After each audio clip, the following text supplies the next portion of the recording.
Diam-diam datang, penampilan beda Sandra Dewi kembali jalani pemeriksaan di ruangan penyidik Kejagung.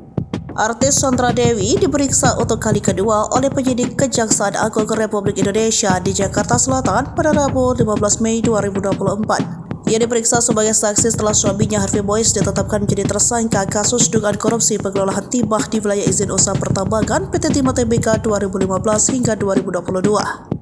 Kuasa hukum Sandra Dewi, Haris Arthur Hedar, mengkonfirmasi pemanggilan tersebut benar sedang diperiksa. Ucap dia dilansir dari Kompas.com Rabu 15 Mei 2024. Sebelumnya pada Kamis 4 April 2024, Kejagung telah memeriksa Sandra Dewi.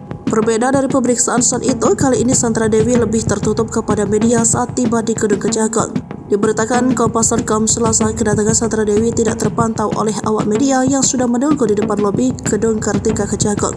Aktris kelahiran 1983 itu diperkirakan masuk melalui akses pintu dari Rubadah. Sandra Dewi datang ke gedung Kejagung menggunakan atasan dan bawahan serba hitam. Berbeda, foto yang dibagikan Pusat Penerangan Hukum Kejagung, dia terlihat sedang berbincang dengan penyidik di ruang pemeriksaan gedung Kejagung. Sebelumnya, pada pemeriksaan kali pertama, Sandra Dewi tiba di Gedung Jaksa Agung Muda Bidang Pidana Militer pada Kamis 4 April 2024 pukul 9:25 waktu Indonesia bagian Barat. Dia tampil sederhana dan ramah kepada media.